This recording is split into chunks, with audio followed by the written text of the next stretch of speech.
Il était une fois, dans un grand bois, un pauvre bûcheron et une pauvre bûcheronne. Le froid, la faim, la misère leur rendaient la vie bien difficile. Et puis, un jour... Au moment où je l'ai fait, tous les films me tiennent à cœur. Après, celui-ci a quelque chose effectivement de particulier par son importance, on va dire, son ampleur, la durée de sa production. Et effectivement, une thématique qui m'est probablement, enfin qui m'est pas probablement, qui m'est plus proche que certains autres, ce qui ne veut pas dire que... ça ne veut pas dire que c'est plus important, mais effectivement, ça me touche probablement personnellement plus que d'autres films, c'est sûr.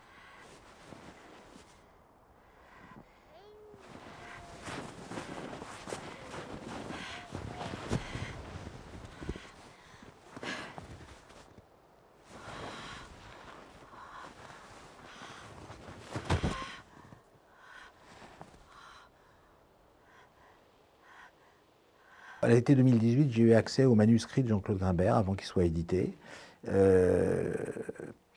qui est arrivé dans mes mains, en passant par les mains de Robert Guédiguian, qui est mon associé.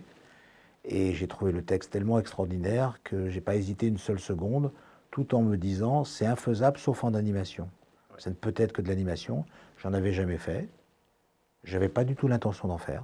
Et en même temps, je n'ai pas hésité une seule seconde à dire il faut que je fasse ce film, il faut que je produise ce film. Et ça ne peut être qu'en animation. Voilà. Parce qu'il était une fois, parce que... c'est un conte. Parce que le passage dans les camps, pour moi, rend absolument impossible la fiction et des comédiens. Je fais partie de cette génération, ou de cette famille de gens un peu lanzmannienne, on va dire, qui peut pas qui a du mal avec ça, pour pas dire plus que ça. C'est un choix, hein, c'est pas interdit non plus de le faire, mais moi j'y arrive pas. Et donc, pour ces deux raisons, l'animation m'a semblé la seule solution. J'ai appelé Michel quand j'ai appris que en fait, c'était un grand dessinateur, parce que je ne le savais pas. Et qui dessine depuis très longtemps, qu'il a fait une école d'art, qu'il fait des storyboards tout le temps, des croquis tout le temps. Bon. Et donc, je l'ai su par Jean-Claude Grimbert, en fait. Et donc, c'est à ce moment-là que je l'ai appelé pour lui proposer le film. Il a pris le temps de réfléchir. Parce que d'abord, il savait qu'il allait passer un temps long autour de cette histoire et que ces histoires autour de la Shoah, il les avait pour l'instant, jusqu'à présent, tenues à distance. Que là, il fallait faire l'inverse. Et aussi parce qu'il avait besoin de réfléchir à des solutions à trouver. C'est-à-dire, le problème était posé, les solutions n'y étaient pas. Par exemple, comment est-ce qu'on passe de la partie du conte, c'est-à-dire de la forêt, au réel, le camp, par exemple. Et c'est là où il a imaginé cette histoire de l'oiseau qui part de la forêt et qui arrive dans le camp et qui nous montre la proximité, voilà. Des choses comme ça. Il a pris le temps de façon très responsable de dire, il ne suffit pas de dire j'aime ça, j'ai envie de le faire. Voilà.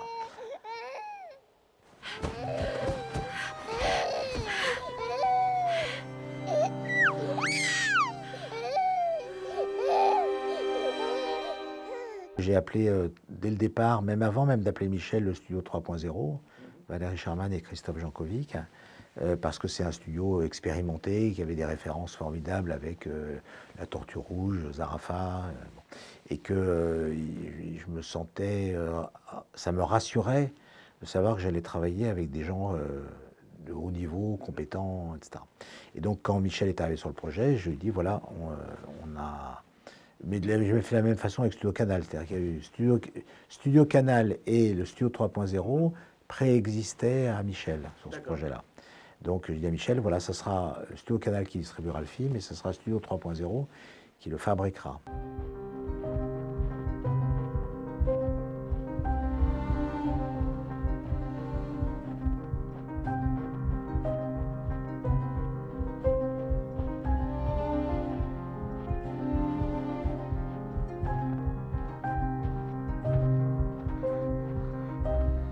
Michel ne connaissant pas le processus de l'animation, au départ, il a fallu, et en même temps étant très précis dans ce qu'il veut, etc., il a fallu ajuster. Il y a des moments où ça a frotté, des moments où... Mais à l'arrivée, voilà, à l'arrivée, je pense que Rien du processus de fabrication ne peut se voir dans le projet arrivé.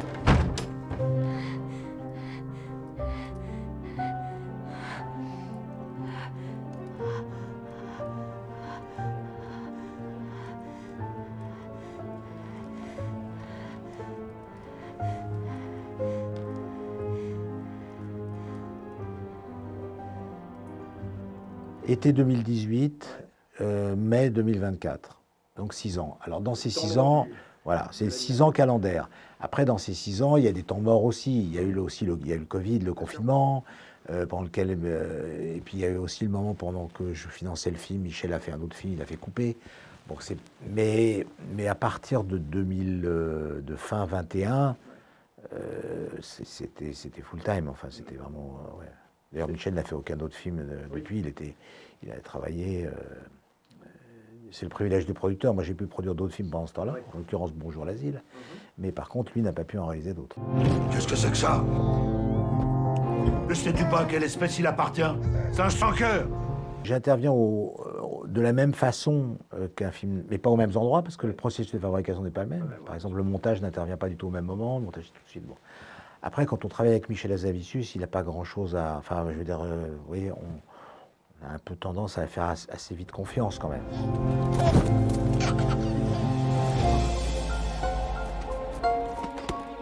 À mort, les sans-cœurs! Ça a été un très beau compagnonnage. On a très bien... J'ai l'impression qu'on a fait un bon compagnonnage tous les deux. Je l'ai beaucoup regardé faire. Il y a des fois, il me demandait mon avis. Des fois, pas. Ouais. Mais je dois dire qu'il est assez impressionnant dans la sûreté de son geste et de ses choix, quoi. Il est très impressionnant.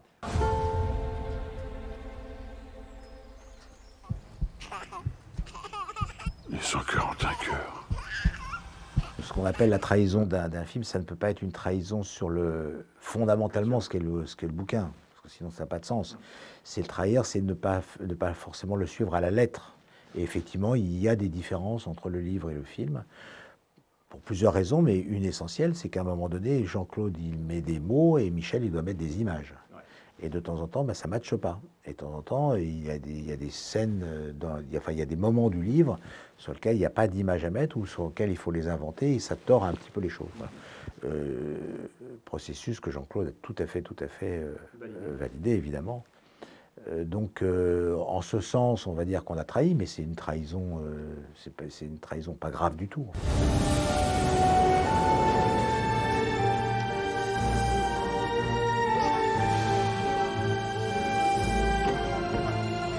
Il n'a vu le film que terminé. Ah oui. Il n'a pas voulu voir les étapes intermédiaires. Il n'a pas voulu voir ce qu'il a dit de toute façon. Voilà, c'est Michel qui décide maintenant. Il a discuté sur le scénario. Bien sûr, ouais. Mais après, à partir du moment où on est rentré en fabrication, et il a découvert le film, je ne sais pas, 15 jours avant Cannes, à une projection qu'on a faite à Paris.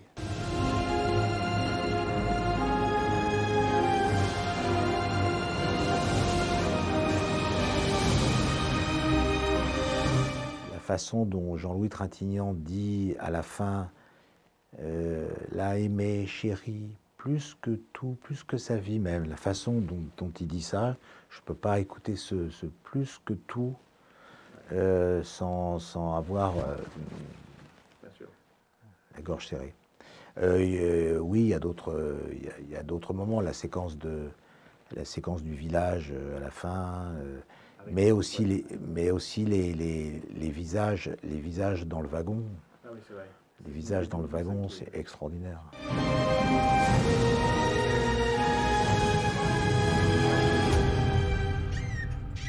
Si vous saviez le nombre de fois où j'ai pleuré en voyant ce film.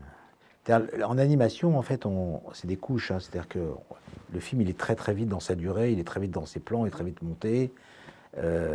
Et donc, on voit très vite...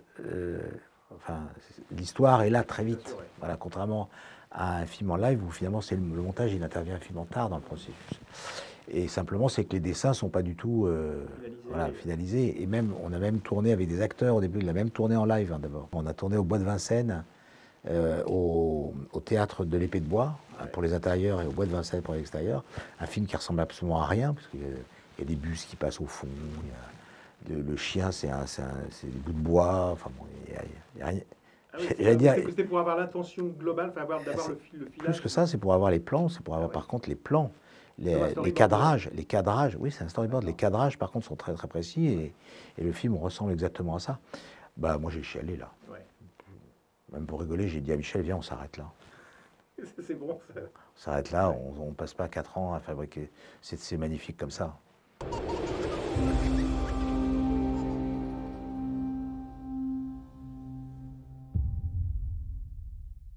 Comme vous avez vu, le film n'est pas vraiment verbeux. Non. C'est-à-dire qu'il y a peu de dialogue, et donc ils ont intérêt effectivement à être là. Mais c'est des comédiens extraordinaires, et je crois qu'ils ont, ils ont dit oui tout de suite. Ces comédiens ont tout de suite dit oui en disant que le texte était magnifique. Jean-Louis Trintignant, on l'a fait très tôt, Ouais. parce qu'on savait que sa santé déclinait, qu'il fallait faire très tôt. On l'a fait en 2020, hein, en octobre 2020, et c'est le dernier boulot qu'il ait jamais fait. Il n'a plus rien fait après. Et c'est très étrange de l'entendre aujourd'hui. C'est comme une voix d'outre-tombe qui nous parle d'ailleurs, quoi. Ouais. C'est vraiment...